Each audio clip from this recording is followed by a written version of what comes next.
Welcome back. সকলকে আবারও স্বাগত জানাই বং টেলিস্কোপের হরর অডিও সিরিজের 63 নাম্বার এপিসোডে। আজকের যে ঘটনাটি আপনারা শুনতে চলেছেন সেটি শুধু কল্পকাহিনী নয়, এটি এমন এক ঘটনা যেখানে ভালোবাসার নামে ডাকা হয়েছিল কালো জাদুর অশুভ শক্তি। এই ঘটনাটি প্রমাণ করে সব প্রেম আশীর্বাদ নয়, কিছু প্রেম অভিশাপের দরজাও বটে। যেই সম্পর্কটি শুরু হয়েছিল লাল সুতোয় বাঁধা এক বশীকরণে, সেটাই ধীরে ধীরে ডেকে এনেছিল এক অশুভ শক্তির উপস্থিতি। তবে আজকের ঘটনাটি শুরু করার আগে আমি আপনাদের জানিয়ে দিই, যদি আপনাদের জীবনেও কখনো কোনো ভৌতিক ঘটনা ঘটে থাকে অথবা আপনাদের বন্ধু বান্ধব আত্মীয় পরিবার পরিজন কারোর কাছ থেকে কখনো কোনো ভয়ঙ্কর অভিজ্ঞতা বা কোনো ঘটনা শুনে থাকেন, তাহলে সেটি আমার সাথে শেয়ার করুন। এই ভিডিও ডেসক্রিপশন বক্সে আমি আমার ইমেল অ্যাড্রেস, ফেসবুক এবং ইনস্টাগ্রাম আইডি প্রোভাইড করে দিয়েছি। ওখানে গিয়ে আপনি আপনাদের ঘটনা আমাকে লিখে পাঠান। হয়তো পরের এপিসোডে আমি আপনাদের জীবনে ঘটে যাওয়া বাস্তব ঘটনাই তুলে ধরবো। ফিরে আসা যাক আজকের ঘটনায়। চারপাশটা একটু নিস্তব্ধ করে দিন, হেডফোনটা লাগিয়ে দিন, ভলিউমটা সামান্য বাড়িয়ে দিন। শুরু হচ্ছে আজকের এপিসোড। ভালোবাসার নামে কালো জাদু। 2018 সাল, নদিয়ার এক মফস্বল শহর। 18 বছর বয়সী রিমা দত্ত কলেজে সদ্য ভর্তি হয়েছে। কলেজের থেকে সামান্য দূরে একটা পোড়ো বাড়িতে থাকতো 28 বছর বয়সী সুমন পাল। একাকী, চুপচাপ, কিন্তু চোখে একটা অদ্ভুত দৃষ্টি। সুমন প্রথম দিন থেকেই রিমাকে ভালোবাসতো, কিন্তু রিমা ভয় পেত, কারণ সুমন যখন তাকাতো মনে হতো সে তাকাচ্ছে না। রিমা সুমনকে অতটাও বেশি পছন্দ করতো না। সুমন একটু গায়ে পড়া স্বভাব ছিল, কিন্তু রিমা এড়িয়ে যেত। একদিন রিমা স্পষ্ট করে বলেই দেয়, দয়া করে আর কথা বলবেন না আমার সাথে, আমার আপনাকে ভালো লাগে না, আমার ভয় লাগে আপনাকে। সেদিন থেকেই সুমন বদলে যেতে থাকে। এক সপ্তাহ পর রিমা লক্ষ্য করে প্রতিদিন সকালে তার দরজার সামনে পাওয়া যাচ্ছে লাল সুতোয় বাঁধা একটা লেবু, সিঁদুর মাখা ফুল আর কিছু পুরনো ভেজা মাটি। রিমা প্রথমে ভাবে হয়তো কারো পুজোর জিনিস ভুল করে এখানে ফেলে দিয়ে গেছে, কিন্তু অদ্ভুত ব্যাপার, সেদিন থেকেই রিমার মাথাটা ঝিমঝিম করা শুরু করে। রাতে ঘুমাতে গেলে সে শুধু একটাই স্বপ্ন দেখতে পারে, দূরে সুমন দাঁড়িয়ে আছে, সে হাত বাড়িয়ে বলছে, আসো আমার কাছে আসো, আমার হয়ে যাও রিমা, আমি শুধু তোমার। আর সব থেকে ভয়ঙ্কর ব্যাপার হলো স্বপ্নে রিমা না বলতে পারছে না। দিন যত বাড়ছে রিমার শরীর ভারী হয়ে আসছে। আয়নায় নিজের চোখ দেখে আর চিনতে পারছে না নিজেকে, নিজের ইচ্ছাগুলো ঝাপসা হয়ে যাচ্ছে। একদিন কলেজ থেকে ফেরবার পথে রিমা নিজেই বুঝতে পারলো সে অজান্তেই সুমনের বাড়ির সামনে দাঁড়িয়ে আছে, কিন্তু সে নিজে হাঁটেনি, তার পা দুটো যেন নিজে নিজেই তাকে টেনে নিয়ে এসেছে। হঠাৎই ভেতর থেকে একটা ফিসফিস আওয়াজ রিমার কানে আসলো, ভেতরে আয়।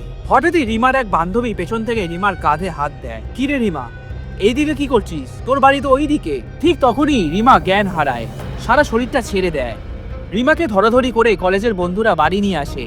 সেদিন থেকেই রিমা খুবই অসুস্থ হয়ে পড়ে, কিছুই খায় না, কারোর সাথে কোনো কথা বলে না, খালি বিড়বিড় করে একটাই নাম বলে, সুমন, আমি তোমাকেই ভালোবাসি, তুমিই শুধু আমার। সুমন, আমি তোমাকেই শুধু ভালোবাসি, তোমাকেই, তুমিই শুধু আমার।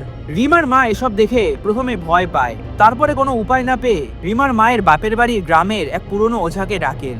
ওঝা আসতেই বললেন, সর্বনাশ, এটা তো প্রেম না, এটা তো বশীকরণ বিদ্যা, রক্ত আর মাটির কাজ। রিমার মুখে যেই ছেলেটার নাম শোনা যাচ্ছে সুমন, ওই তো বশীকরণ করেছে। সুমন ছেলেটা তো বশীকরণ করেছিল রিমার চুল, পায়ের মাটি, নাম লেখা কাগজ আর নিজের রক্ত দিয়ে। খুবই কঠিন বাঁধন। আর শুধু এইটুকুই নয়, রিমার ওপর নজর রাখার জন্য একটা অশুভ প্রেতাত্মাকেও চালান করেছে।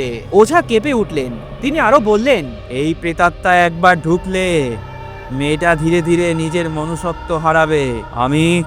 আমি আজকে একটা তাবিজ দিয়ে যাচ্ছি, কিন্তু আগামী অমাবস্যায় তোমরা আমার ধামে আসো, ওখানেই বশীকরণটা ভাঙবো পুরোপুরি। ওঝার দেওয়া তাবিজটি পড়ার পরে রিমা ধীরে ধীরে সুস্থ হয়। পরের অমাবস্যা রাতে রিমাকে নিয়ে যাওয়া হয় শ্মশান সংলগ্ন পুকুর পাড়ের সেই ধামে। ওঝা মন্ত্র পড়ছে, আগুন জ্বলছে।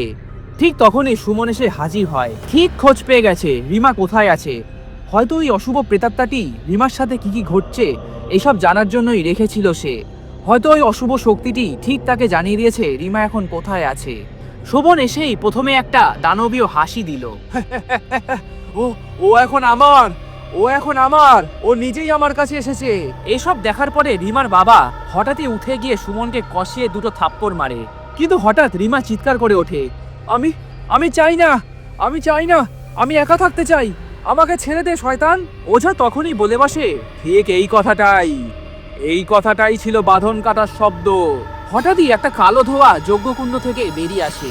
সুমন দেখতে পায় সেই আগুনটি একটি ছায়াকার রূপ নিচ্ছে। সেটি ওই প্রেতাত্মাটি যেটিকে চালান করেছিল। প্রেতাত্মাটির কোনো মুখ নেই, কাদামাখা মুখহীন একটি ধোঁয়া। সুমনই শুধু দেখতে পাচ্ছে, বাকি আর কেউই কিছু দেখতে পারছে না। হঠাৎই সুমন মাটিতে পড়ে যায়, তার শরীরটা কাঁপতে লাগে, তার মুখ দিয়ে একটা কালছে ফেনা বেরোয়। ওঝা বলে বসে, যে প্রেমে জোর থাকে সে প্রেম ফেরত নেয় সুদে। এই ঘটনাটির পর রিমা সুস্থ হয়ে ওঠে। রিমা বেঁচে যায়, কিন্তু সে আর কখনোই প্রেমে পড়েনি। এইসব নানা রকমের লাল সুতো লেবু লঙ্কা দেখলেই সে কেঁপে ওঠে। আর সুমন 3 মাস পর তার ঘর থেকে পাওয়া যায় একটা কাগজ, রিমার নামে লেখা, চারপাশে রক্ত, আর একটা ভাঙা আয়নার উপর লেখা ছিল, আমি তো শুধু ভালোবাসা চেয়েছিলাম, কিন্তু আত্মা দিয়ে দাম দিলাম। এই ছিল আজকে একটা ভয়ঙ্কর বাস্তব ঘটনা। ঘটনাটি একটু ছোট, একটি বশীকরণের ঘটনা। ঘটনাটি পাঠিয়েছেন রিমা দত্ত। ভালোবাসার নামে ডাকা এক ভয়ঙ্কর কালো জাদুর পরিণতি। হয়তো আপনার মনে এখনো সেই প্রশ্নই ঘুরছে, সব প্রেম কি সত্যি পবিত্র, নাকি কিছু প্রেমের আড়ালে লুকিয়ে থাকে হিংসা, জেদ আর অশুভ শক্তির ডাক? মনে রাখবেন, কালো জাদু কখনোই শুধু অন্যকে ক্ষতি করে না, শেষ পর্যন্ত তা ফিরেও আসে যেই মানুষ এটিকে ব্যবহার করেছিল সেই মানুষের দিকেই, আর সেই মূল্য দিতে হয় অনেক ভয়ানকভাবে।